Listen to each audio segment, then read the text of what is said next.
बिस्मिल्लाहिर्रहमानिर्रहीम। ये टॉपिक आजकल हाइपोनेट्रीमिया के बारे में है। बाकी तो हाइपोनेट्रीमिया के बारे में आ, सबको पता होता है और ट्रीटमेंट कैसे होती है वो भी पता है, लेकिन कुछ इम्पोर्टेंट पॉइंट्स है जो कि मेरे ख्याल में मिस नहीं होने चाहिए। सबसे पहले तो ये कि जो पॉइंट्स है वो क्लिनिकल के बारे में भी है और साथ में कुछ लैब्स है और कुछ इम्पोर्टेंट रिगार्डिंग कि आपने उसको ट्रीट कैसे करना है। तो सबसे पहले तो हाइपोनेट्रीमिया का पेशेंट जब भी आए तो सबसे पहले आपने उसका जीसीएस लेवल देखना है कि वो कॉन्शियस है कि नहीं है, डिसोरिएंटेड है। क्योंकि हाइपोनेट्रीमा अगर सिम्टोमेटिक है तो हम उसको आईवी ट्रीटमेंट देते हैं, अगर सिम्टोमेटिक नहीं है तो फिर हम काज और ओरल की तरफ भी जा सकते हैं, बट 3% हम फिर यूज़ नहीं करते।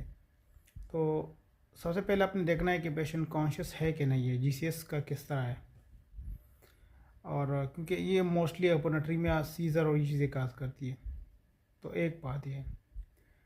क्लिनिकली अगर उसका जीसीएस ठीक है, सीजर नहीं है, तो नेक्स्ट स्टेप आपने जो करना होता है कि आपने उसका करना है कोई डाइल्यूशनल कॉज तो नहीं है हाइपोनेट्रीमिया का, लाइक पेशेंट को फ्लूइड ओवरलोड हो, जैसे हार्ट फेलियर हो, डीसीएलडी हो, सीकेडी हो। तो ये चीज़ अगर है तो उसमें भी हाइपोनेट्रीमिया हो जाता है, वो उसका कॉज डाइल्यूशन होता है फ्लूइड ओवरलोड की वजह से। तो डाइल्यूशनल कॉज आपने ज़रूर रूल आउट करना है। तीसरा आपने उसका देखना है कि हाइपोग्लाइसीमिया तो नहीं है, या पेशेंट कोई और हॉस्पिटल गया हो, हम उसने मैनिटोल रिसीव किया हो तो उसकी वजह से भी हो जाता है। चौथा जो काज है वो आपने करना है कि डिहाइड्रेटेड स्टेटस कैसा है, पेशेंट के पल्स कैसे हैं, बीपी कितना है, उसकी टंग देखनी है ड्राई है कि नहीं है, यूरिन आउटपुट पूछना है, स्किन कलर ये देखना है। और जो पांचवा इम्पोर्टेंट है जो क्लिनिकली आप ऐड कर मतलब विद इन 4-5 मिनट कर सकते हैं, वो है कि आप देख ले कोई वॉमिटिंग डायरिया तो हाइपोनेट्रीमिया का काज नहीं है, क्योंकि इसको आप मैनेजमेंट सब कुछ इसका डिफरेंट है। तो ये करने के बाद आपने जो लैब्स इंपॉर्टेंट भिजवाने हैं वो उसका ब्लड ग्लूकोज, सीरम ऑस्मोलरिटी और यूरिन सोडियम। सबसे पहले जो ज़्यादा ज़रूरी है वो यूरिन सोडियम है, क्योंकि अगर ये लो होगा तो ठीक है, किडनी ट्राई कर रही है कि हाइपोनेट्रीमिया को सोडियम को वो रिटेन करे, लेकिन अगर ये हाई है तो इट्स मीन्स कि आपको जो हाइपोनेट्रीमिया वो रीनल लॉस की वजह हो रही है। तो ये 3 लेब्स बहुत इंपॉर्टेंट है। लेट सपोज पेशेंट सिम्टोमेटिक है, ठीक है, तो अगर सिम्टोमेटिक नहीं है तो ओरल सबसे बेस्ट है, क्योंकि अगर आप ओरल दोगी तो ओरल में कि यह है कि पेशेंट को जितनी रिक्वायर्ड होती है वो बॉडी मतलब अपने साथ रख लेती है, बाकी वो हो जाती है। और इसके अलावा आईवी नॉर्मल सलाइन से भी दे सकते हैं, जिस आप उसको नॉर्मल सलाइन का ट्रायल दे दे, अगर वो इम्प्रूव हो रही हो तो वेल एंड गुड, इम्प्रूव नहीं हो रही हो तो फिर आप इवन फ्लूइड रिस्ट्रिक्टर की तरफ भी जा सकते हैं। वो मैं एसिम्प्टोमेटिक या क्रॉनिक हाइपोनेट्रीमिया में बात कर रहा हूँ।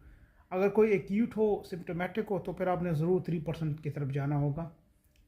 और 3% में मैं जो इम्पोर्टेंट चीज़ है कि आपने 6 to 8 आपने वो मिलीक्यूलेंट आपने 24 आवर में करेक्शन करनी है, ज़्यादा नहीं करनी।